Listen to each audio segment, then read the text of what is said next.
What's going on, beautiful people? It's your boy Kaz Cray, the creator you require, giving you the content that you desire.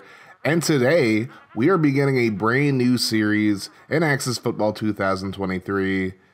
I'd like to introduce you all to the El Paso Toros. Now, my old franchise with the Meridian Nighthawks ended up getting deleted accidentally, so I'm not able to continue that series. But I'll bring you a brand new series with a brand new team.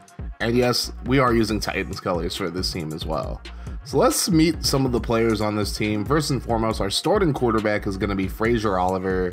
He's 22 years old, 6'5", 207 pounds. And he actually has some speed to him. He's 85 speed. And his awareness is pretty good at 85 as well. And he has pretty solid throw accuracy and throw power. And it'll only get better from here.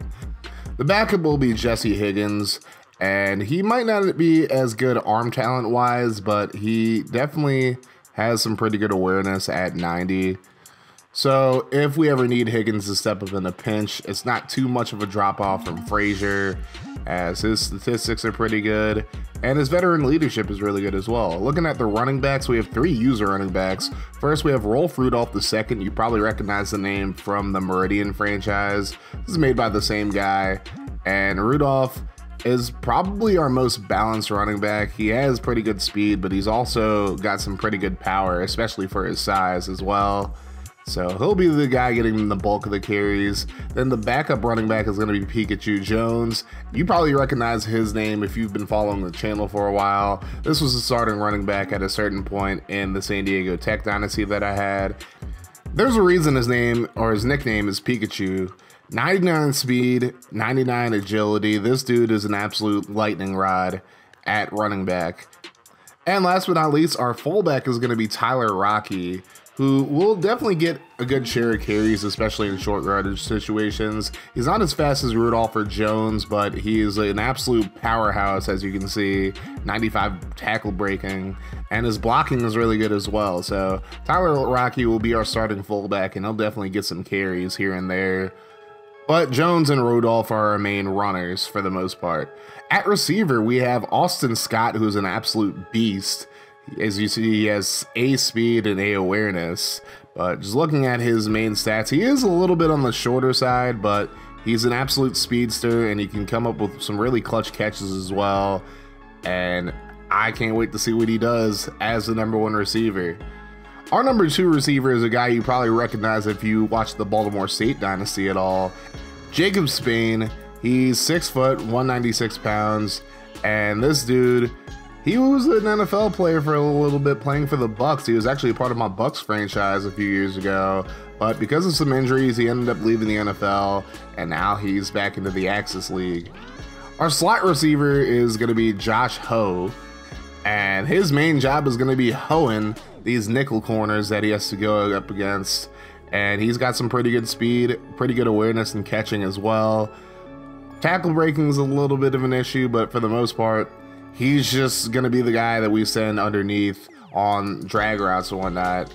So hopefully those guys are able to ball out. We have some other guys there as well. DeAndre Robbins, Daniel Spinner, and Jordan Bowman. And then at tight end, we have Brennan Hoffman, who will be the starter. He has pretty decent blocking, catching, and awareness, and his speed's pretty good for his tight end as well. Then Jaquan Atkins and Brian Gregory will be the backups. On the line, we have Colton Ray, who's an absolute beast at blocking, Wesley Vaughn, Frederick Lewis, Jared Citron, and Elliott Moody as the starters. And on the D-line, we have Ali Hamrick, Aaron Thomas, Dominic Lowe, and Griffin Hamilton as our starters, with Tyrone Long being the main backup. Looking at our linebackers, the first guy we're going to talk about is Willie Cage, who is probably one of our best defensive players as a whole. As you can see, his awareness is really good. He has solid speed.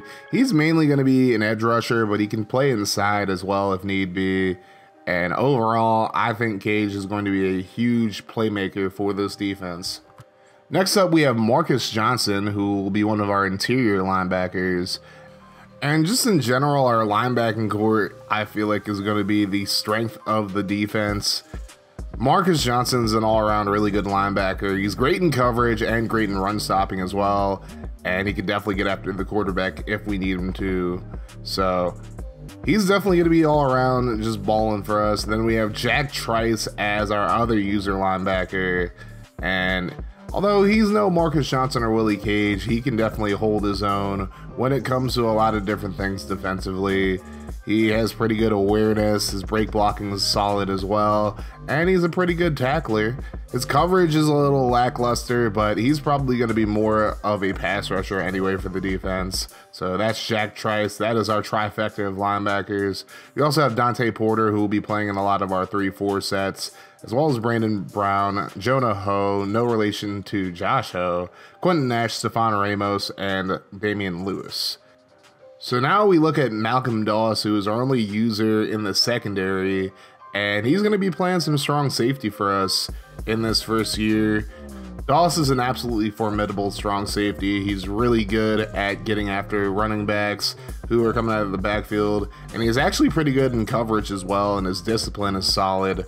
So not too many passes should be going over his head this year. And we also have Lewis Peterson playing some corner for us. Pablo Banks will be the free safety, and Sterling Jones will be the other corner. Then we have Christian Fuller, Walker Guerrero, Lee Evans, Keegan Cooper, and Marquise Matthews to round out our defensive back situation. Then we have Tyson Grant as our kicker, who isn't very good to say the very least, as you can see.